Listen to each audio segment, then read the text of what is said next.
All right, Wayne Alaroot with the great Bill O'Reilly here on Monday, as always. 16 years in a row, #1 in cable news, and we are so proud and honored to have him on Newsmax TV and on my show, Wayne Alaroot. Bill, welcome. Hope you had a great weekend. Thank you, Wayne. So the topic's still in the news. They never seem to go away. They're like Freddy Krueger. They keep coming back and coming back relentlessly. The Migrant Caravan never goes away. There's multiple caravans. What should Trump do, in your opinion? Well, let me tell you the update that we have. I asked my staff to investigate what's really happening there with the caravan, because the national news agencies don't care. So they're not investigating. They're not figuring out who's funding all this.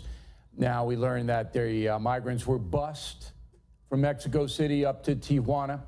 Bust, all right? That costs a lot of money. All right, what's behind it? So on the No Spin News tonight, we're going to break a number of things. But I can give you a preview. There's a Chicago-based organization that we believe is behind the funding for this migrant operation. All right?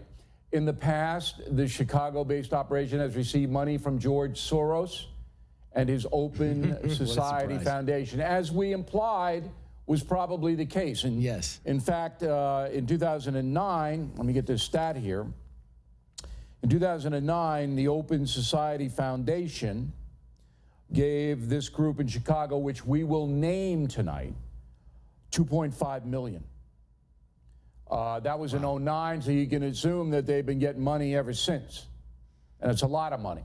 So there, as we suspected from the very beginning, and I'm sure you did as well, there's big far left money behind this migrant movement, okay?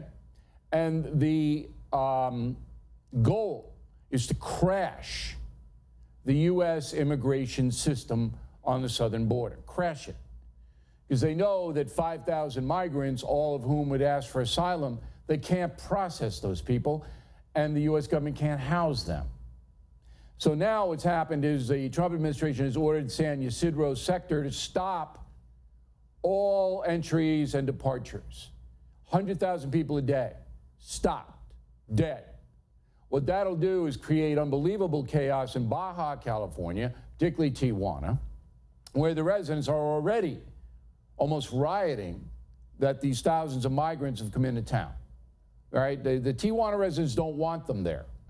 So now it looks to me like the Trump administration is going to create a humanitarian crisis for Mexico on the border, because Mexico obviously allowed these people through. They didn't have to do that, but they chose to do it. So that's where we are right now. All right. Jim Acosta, where are we with Jim Acosta? It seems like Trump will not give up on this one. He doesn't want him in the press briefing room. Yeah, they're playing with it. The Trump administration is playing with CNN. That's what's behind it. They could ice Acosta. They could give him his credential back, and he could sit there and never get called on.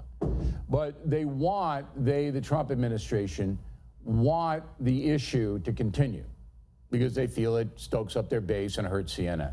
So the judge ruled that due process was violated because Acosta didn't receive a warning or an explanation before his credentials were pulled. So the White House now is saying, okay, we're going to pull him again because we believe they violated all our rules, which we'll put out there. So they're basically daring CNN to take it into the federal system on its merits, not on a violation of due process. And the Trump administration, if they lose, so what, right?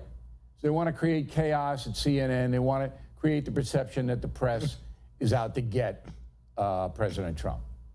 And the third topic of the day, Brenda Snipes, who now says she's resigning, and it's all because of racism. And you know that famous saying I've always believed is so true.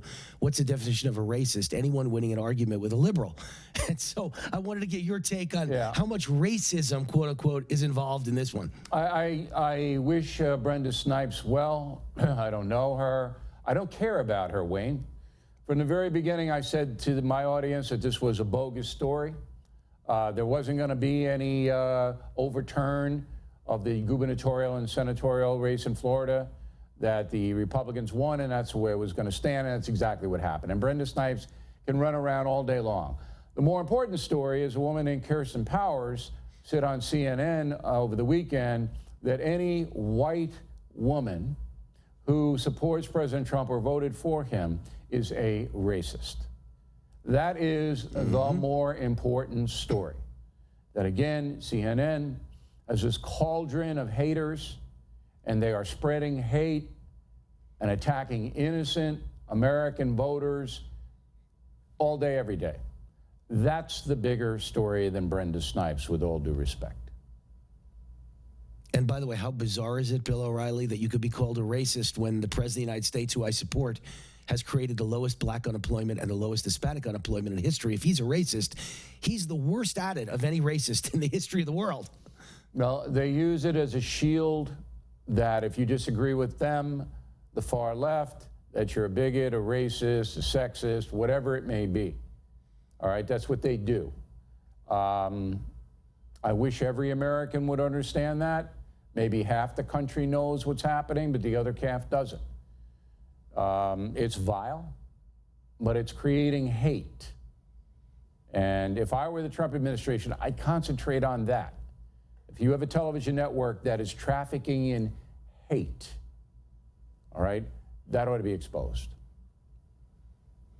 All right, Bill O'Reilly, always great wisdom, always appreciated, #1 in cable news 16 years in a row, and also a fabulous author, the best-selling, I believe, correct me if I'm wrong, Bill, are you now the best-selling nonfiction author in the history of the United States of America with your new book and your whole series, Killing the SS? Are you #1 in history? Yes, I am the best-selling author in the USA and Albania and most other countries around the world. Killing the SS, #1 again next Sunday. On the New York Times bestseller list. I thank everybody who supported the book. I thank you for reading the book, Wayne. And, you know, if you know anyone who likes history for Christmas or Hanukkah, Killing the SS, you're not going to get a better gift for the history person than that. And I appreciate you mentioning it, Wayne. Very nice of you. Oh, listen, I'm buying that book from my Jewish friends who are mostly liberal. And #1, they're going to love it because it's fantastic if you're Jewish to read about Killing the SS.